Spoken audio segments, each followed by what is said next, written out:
Hello दोस्तों, tricks for all students में आप सभी का एक बार फिर से स्वागत है। दोस्तों, आज की इस वीडियो में हम ideas and institutions in Indian political thought के बारे में कई सारी बातें करेंगे, इंपॉर्टेंट क्वेश्चंस को जानेंगे, साथ में कई और भी बातें होंगी, आपकी क्या स्ट्रेटजी रहने वाली है, कुछ इंपॉर्टेंट जानकारी आपको इस वीडियो से मिलेगी जो कि काफ़ी इंपॉर्टेंट होगी। और ये लास्ट वीडियो होने वाली है आपके इस सब्जेक्ट के लिए। मैं और वीडियो आपको डाल के आप परेशान नहीं करूँगा और बार बार आपको एक ही चीज़ बताना सही नहीं रहेगा, तो इसीलिए लास्ट वीडियो होने वाली है। बहुत ज़्यादा जब अर्जेंट होगा तभी वीडियो बनेगी। लास्ट में इसलिए कह रहा हूँ ताकि आप यहाँ पर समझ सको कि ये वीडियो काफ़ी ज़्यादा इंपॉर्टेंट है और जो भी बातें हैं वो सारी बातें इसमें हो जाएंगी।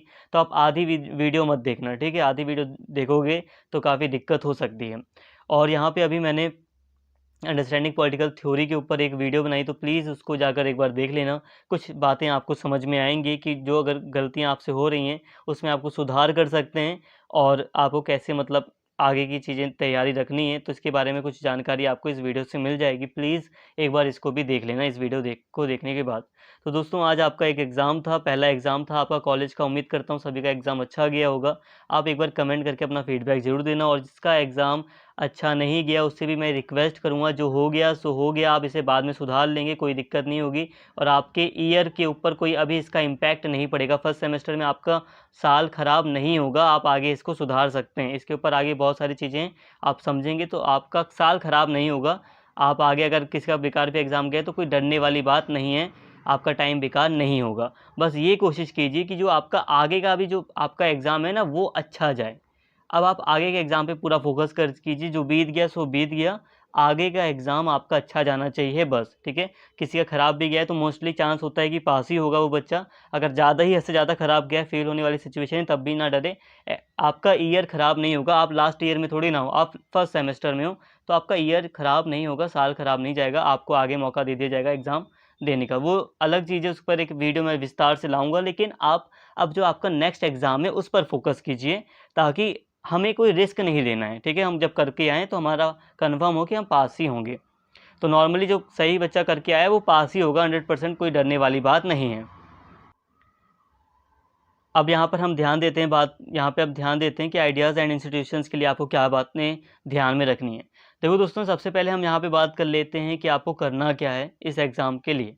देखिए, ideas and institutions in Indian political thought के लिए सारी की सारी वीडियोज़ आपको प्लेलिस्ट में मिल जाएंगी। प्लेलिस्ट का लिंक मैं आपको वीडियो के डिस्क्रिप्शन में दे दूँगा।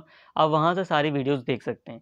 लेकिन वीडियोज़ देखने से क्या इनफ हो जाएगा? इतनी सारी वीडियोज़ हैं तो क्या सारी ही वीडियोज़ देखनी है? बहुत सारे क्वेश्चंस हैं बच्चों के, तो इन सभी को मैं सॉल्व करूँगा वन बाय वन। देखिए दोस्तों, आप एक चीज़ करना, जैसे कि मान लो कि यहाँ पे मैं आपको पहली बात सिखा रहा हूँ, कई सारी बातें सिखाता हूँ लेकिन आपको मैं पहली बात सिखा रहा हूँ लाइन वाइज चलते हुए। पहली बात मैं आपको ये सिखाऊँगा कि आपके पास ये 6 यूनिट हैं, ठीक है? 6 यूनिट में से आप इतना याद रखना कि जो ये 6 यूनिट है और ये 6 यूनिट मान लो, ये जो आपकी छठी यूनिट है ये थोड़ी अलग पड़ जाती है, लेकिन ये जो पाँचों यूनिट हैं ये आपस में काफ़ी गहराई से जुड़ी हुई हैं। काफ़ी गहराई का मतलब है कि पाँचों यूनिट में आपको एक चीज़ कॉमन मिलेगी। वो क्या? वो है कि प्राचीन भारत में राज्य कैसा था, उससे संबंधित बातें आपको पाँचों यूनिट में देखने को मिलेगी। जो स्टेट था, जो शासन था, वो कैसे चलता था, वो पाँचों यूनिट में आपको देखने को मिलेगी। और तभी पाँचों यूनिट आपको समझ में आएगी जब थोड़ा आप लाइन वाइज चलेंगे। पूरा ना सही, लेकिन थोड़ा-थोड़ा लाइन वाइज चलें। ऐसा ना हो कि आप डायरेक्टली चौथी यूनिट कर लें।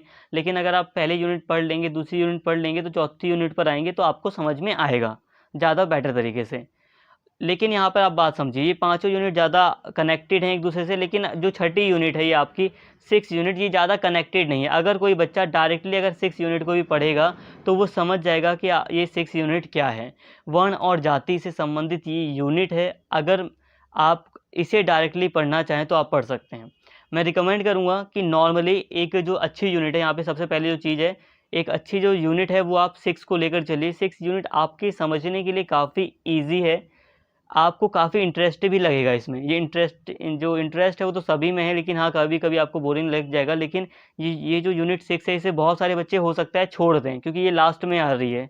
लेकिन मैं आपसे रिक्वेस्ट करूँगा कि एक बार 6 यूनिट को ज़रूर पढ़ना, और अगर पढ़ना तो पूरी तरह पढ़ना, ठीक है? 6 यूनिट को आप ज़रूर पढ़ के जाना। सभी यूनिट को पढ़ लो, बहुत अच्छी बात है, लेकिन 6 यूनिट को पढ़ना तो ज़रूर पढ़ना, क्योंकि ये आपको समझ में भी आ जाएगी आसानी से। ईज़ी है ये, काफ़ी वर्ण और जाति से संबंधित सारे पॉइंट्स आपको ईज़िली समझ में आ जाएँगे। और एक चीज़ आपको समझ में आ गई 6 यूनिट काफ़ी इजी आप पढ़ सकते हैं और ये पाँचों यूनिट कनेक्टेड हैं एक दूसरे से। अब यहाँ पे एक दूसरी बात यहाँ पे क्या है इसको समझिए। जैसे कि अब मैं मान लो कि पहली यूनिट पढ़ रहा हूँ, तो पहली यूनिट क्या मैं आधी पढ़ूँ? नहीं। अगर मैं पहली यूनिट को पहले पढ़ रहा हूँ तो पहली यूनिट में 100% कवर करूँगा, 100% ना सही तो 95% मैं पहली यूनिट को ख़त्म कर लूँगा। क्यों? ऐसा इसलिए क्योंकि पढ़ो तो पूरी तरह पढ़ो, वरना फ़ायदा क्या आपका पढ़ने का? कहने का मतलब है कि देखो यूनिट 1 से क्वेश्चन आएँगे, इतना कन्फर्म है। आएँगे ही आएँगे क्वेश्चन, तो आप क्वेश्चन तभी कर पाओगे ना जब आपने पूरी तरह इस यूनिट को पढ़ा हुआ है। तो यही कहूँगा कि आप कोई सी भी यूनिट पढ़ो पहले, चाहे आप यूनिट 2 पढ़ रहे हो, चाहे यूनिट 3 पढ़ रहे हो, उसको पूरी तरह ख़त्म करो। मेरा मतलब समझ पा रहे होंगे आप लोग कि अगर किसी यूनिट को आप पढ़ना शुरू करते हो तो उसको 100% कवर करो, क्योंकि सभी यूनिट से क्वेश्चन आने तय हैं। 6 यूनिट है, 6 यूनिट से क्वेश्चन आएँगे, तो सभी को आप पूरी तरह पढ़ो, आधा-अधूरा किसी को भी मत पढ़ो। अब जो बात यहाँ पे समझा रहा हूँ इसको पहले एक बार थोड़ा ख़त्म करते हैं, फिर आते हैं इंपॉर्टेंट क्वेश्चन पर। तो अब नॉर्मली अब एक बच्चा शुरू कर रहा है अपनी पढ़ाई, तो वो कैसे शुरू करेगा, क्या रिकमेंडेशन होनी चाहिए, तो यहाँ पर ध्यान दीजिए।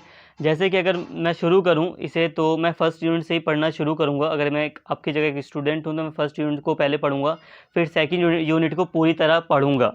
ठीक है, फर्स्ट और सेकेंड यूनिट याद रखना, पूरी तरह पढ़ लेना ताकि अच्छे से क्लियर हो जाए, बहुत इंपॉर्टेंट है। अब इसके बाद जो न्याय और नीति से संबंधित यूनिट है, ये इसको मैं पढ़ने की ट्राई करूँगा, एक बार कोशिश करूँगा। अगर आप मतलब अगर मुझे ये यूनिट अच्छी लग रही है, समझ में आ रही है तो ठीक है, अदरवाइज़ मैं इसको होल्ड पर रखूँगा। तो आप भी ऐसा कर सकते हैं कि यूनिट 3 थोड़ी सी हार्ड लगी थी मुझे जब मैं आपको पढ़ा रहा था, तो आप थोड़ा-सा इसे होल्ड पर रख सकते हैं। फिर यूनिट जो 4 है, इसको आप रटिए। आपको समझ में तो बहुत जल्दी आ जाएगा, लेकिन रटना ज़्यादा पड़ेगा। क्यों? क्योंकि समझाने में तो काफ़ी ईज़ी है। सभा और समितियाँ क्या थी? एक लोकतंत्र के प्रतीक के रूप में लोकसभा, राज्यसभा का प्रतीक रही हैं ये। लेकिन इनके ऊपर हमें काफ़ी जानकारी होनी चाहिए ताकि हम लिख कर आ सकें। इसलिए यूनिट 4 में आपको रटना है काफ़ी कुछ। तो यूनिट 1, यूनिट 2 और यूनिट 4 ये आपको काफ़ी बेटर तरीके से रट लेनी है, इनको समझ लेना है। इसके बाद आपको राष्ट्र राज्य क्या है ये समझ में आ ही जाएगा, और वर्ण और जाति क्या है तो काफ़ी ईज़ी है, आपको समझ में आ ही जाएगा। बस थोड़ा होल्ड पर रखना पड़ेगा, तो रखना पड़ेगा यूनिट 3 को। जब आपका ये सब कुछ हो जाए तो यूनिट 3 पर आप ध्यान दे सकते हैं, कोई दिक्कत नहीं है। ठीक है? बस आप ये समझ लीजिए, मैंने आपको बातें बताई, यूनिट 1 और यूनिट 2 को साथ लेकर चलिए, बिल्कुल एग्जैक्ट आप पढ़िए, क्वेश्चन आएँगे। और फिर यूनिट 1 और 2 अगर आपकी हो गई, अगर आपको यूनिट 1 और यूनिट 2 समझ में आ गए, तो सब कुछ आपको आसानी से समझ में भी आ जाएगा। और यूनिट 3 में थोड़ी दिक्कत हो सकती है, इसलिए आप इसे होल्ड पर रख कर चलें, रुकें ना इसके लिए। जैसे ही सारी चीज़ें आपकी कवर होंगी, आप इस पर भी आ सकते हैं, समझ में आ जाएगा सब कुछ आपको। अब यहाँ तो बात हो गई सामान्य बातें, हमने स्ट्रैटेजी वगैरह को देख लिया। अब बात करते हैं इंपॉर्टेंट क्वेश्चन की, कि आखिर इंपॉर्टेंट क्वेश्चन कैसे होगा। देखो, इंपॉर्टेंट क्वेश्चन के ऊपर अगर हम बात करें प्रीवियस ईयर क्वेश्चन पेपर की, तो जो प्रीवियस ईयर का जो क्वेश्चन पेपर है वो इसका अवेलेबल नहीं है। आपको प्रीवियस ईयर का क्वेश्चन पेपर नहीं मिलेगा, क्योंकि ये पहले कोई मतलब सब्जेक्ट था ही नहीं, तो प्रीवियस ईयर का क्वेश्चन पेपर नहीं मिलेगा। अब एग्जैक्ट हम नहीं कह सकते कि वो क्वेश्चन कैसे बनाएंगे, लेकिन हम इतना जानते हैं कि वो क्वेश्चन कैसे बनाएंगे। मतलब क्या बनाएंगे क्वेश्चन ये नहीं जानते, लेकिन कैसे क्वेश्चन वो अरेंज करेंगे एग्जामिनर वगैरह, ये काफ़ी अच्छे से हमारे पास इसकी जानकारी है, तो मैं आपको बता देता हूँ।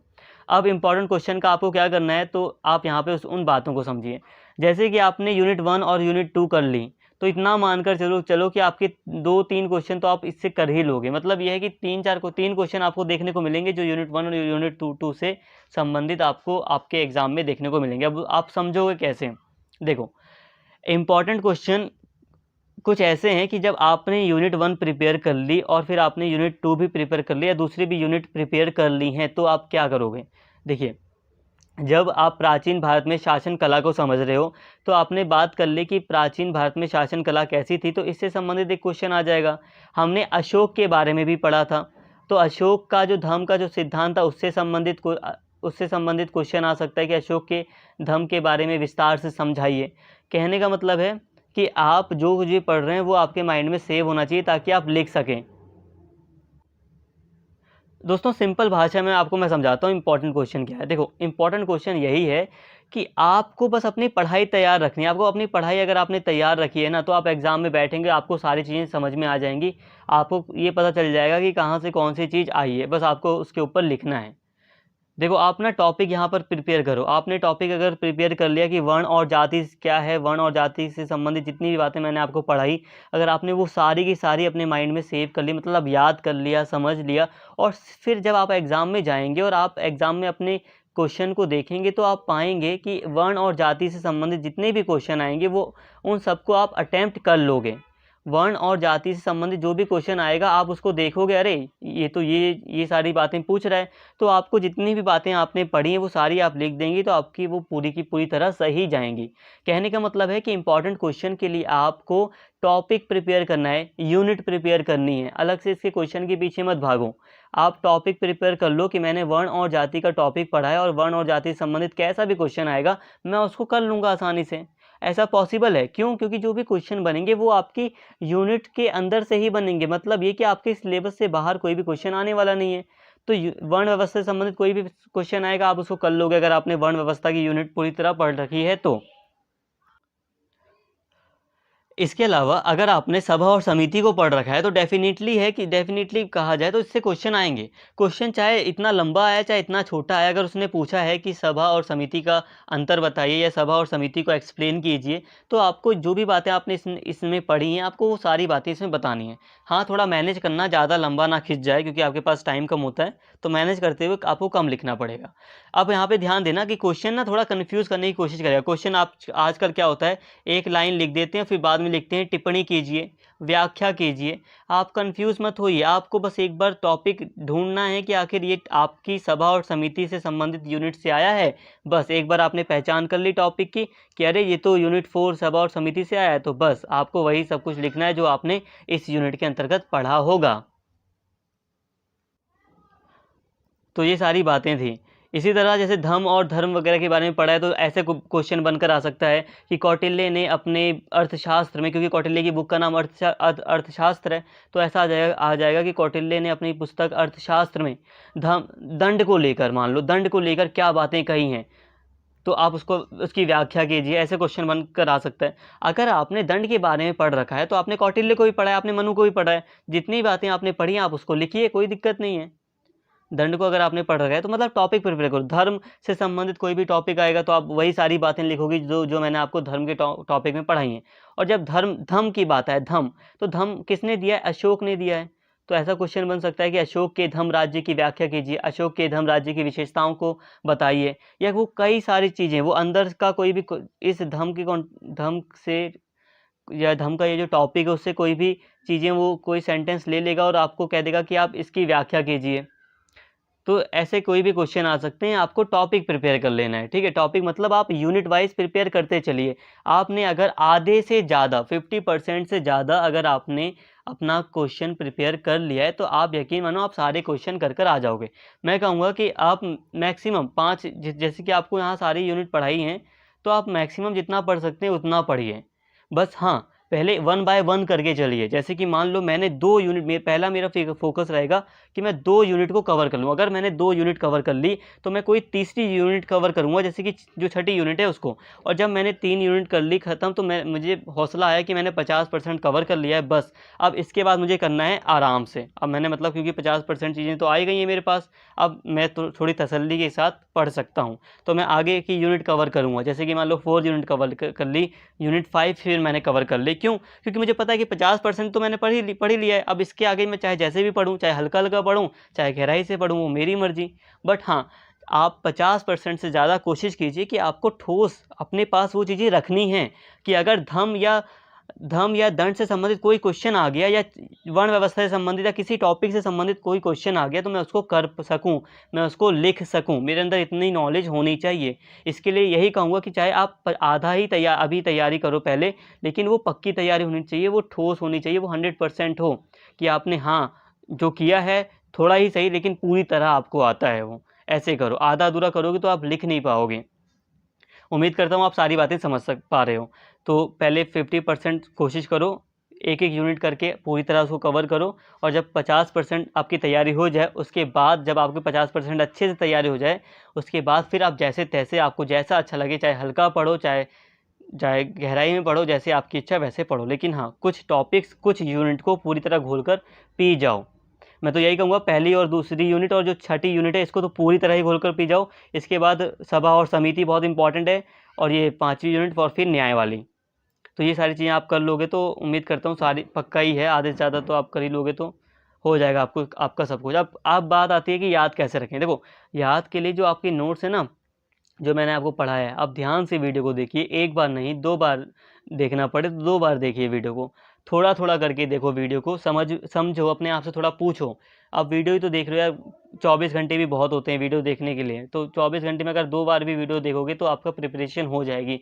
2 बार देखो, 3 बार देखनी पड़े कोई दिक्कत नहीं है। 6 सेमेस्टर के बच्चे बोलते हैं सर हम 5 बार 3 बार वीडियो देखते हैं तो पूरी तरह हमारी तैयारी हो जाती है, हम कुछ करते ही नहीं, नोट्स भी नहीं बनाते।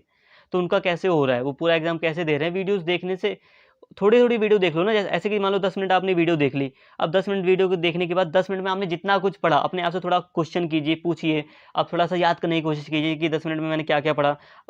25 मिनट की वीडियो है तो 25 मिनट में आपने पूरी वीडियो मान लो देख लिया, आपने क्या क्या समझा बातों को, जहाँ पे प्रॉब्लम है वहाँ पर आप दोबारा से जाइए उस मिनट में और वहाँ पे थोड़ा सा सुनिए वीडियो को, धीरे धीरे चीज़ें याद हो जाएंगी। और सबसे बड़ी चीज़, ज़रूरी नहीं है कि नोट्स में जो मैंने आपको पढ़ाया है वो पूरा का पूरा आप नोट्स ही रटना शुरू कर दो। पूरा रटना तो पॉसिबल ही नहीं है, रटना पॉसिबल ही नहीं है, आप रट ही नहीं पाओगे।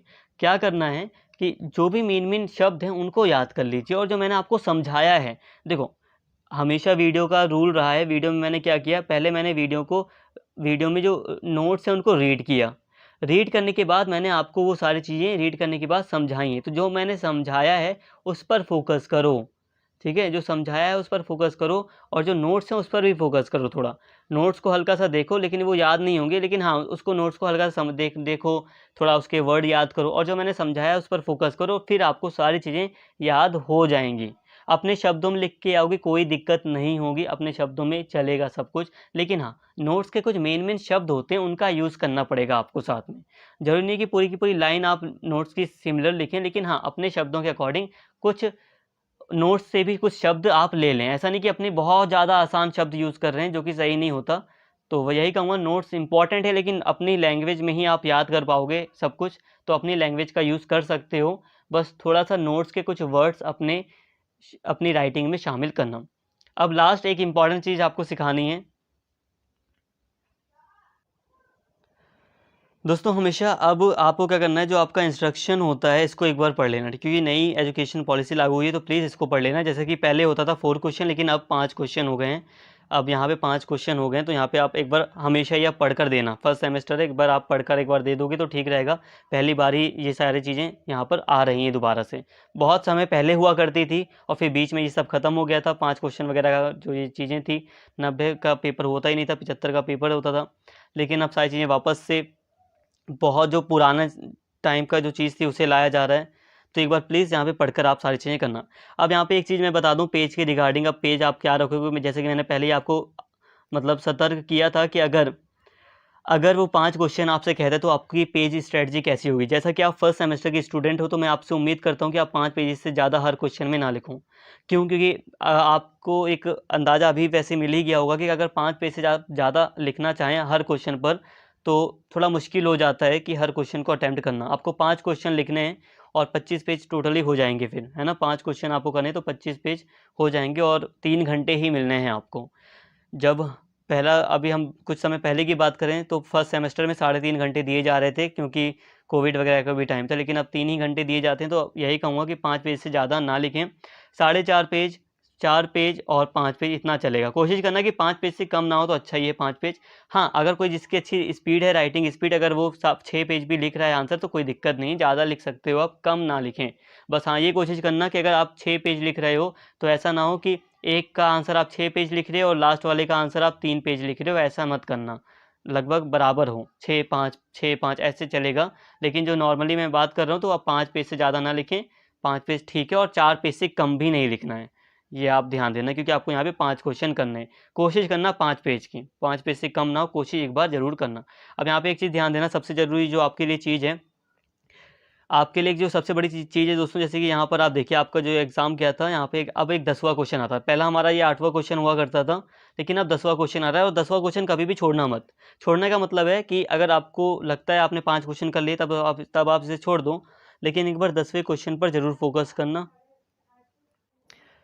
10वें क्वेश्चन पर फोकस ज़रूर करना, क्योंकि ये हमेशा ही एक ईजी क्वेश्चन होता है। जब बच्चे को कुछ नहीं आता समझ में तो वो 10वें क्वेश्चन को ज़रूर करके आता है। क्यों? क्योंकि इसमें आपको 4 ऑप्शन मिलते हैं, याद रखना। 4 ऑप्शन में से आपको कोई 2 ऑप्शन चूज़ करने होते हैं। जैसे कि मान लो मैंने अगर राजनीतिक सिद्धांत पढ़ा था तो मैं राजनीतिक सिद्धांत के बारे में यहाँ पर लिख के आता। अभी ये आपको डिफ़िकल्ट लग रहा होगा क्योंकि ये थ्योरी का एग्ज़ाम था।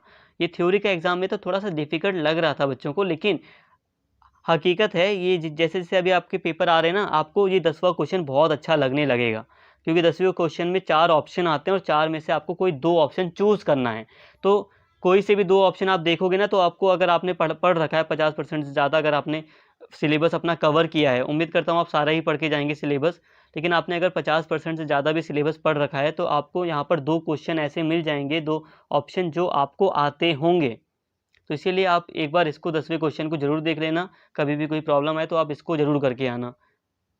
और अगर बात करें एक-एक पेजेज़ की, तो इन पे आप 3-3 पेजेज़ लिख सकते हैं। एक जो पॉइंट होगा आप इस पे 3-3 पेजेज़ लिखना, ठीक रहेगा। इस पे आप 5 या 6 पेज मत लिखना, मैक्सिमम 3 पेज, ढाई पेज, 3-3 पेज करके आना मैक्सिमम, इतना ठीक होगा। कम से कम भी 3 पेज लिखो, ठीक है।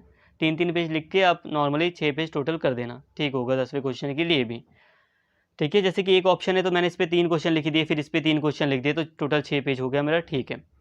तो उम्मीद करता हूँ सारी बातें आपको समझ में आ गई होंगी। नेक्स्ट वीडियो में मिलेंगे। काफ़ी जो भी कॉलोनियलिज़्म वगैरह का जो भी आपका पेपर है, उसमें आपको भी जो भी वीडियोज़ हैं जल्दी प्रोवाइड करा दी जाएँगी। उम्मीद करता हूँ सारी चीज़ें आपको समझ में आ गई होंगी। कोई डाउट है तो प्लीज़ कमेंट करके ज़रूर बताएँ। वीडियो अच्छी लगी हो तो प्लीज़ लाइक करें, शेयर करें, कमेंट करके बताएँ। Thank you.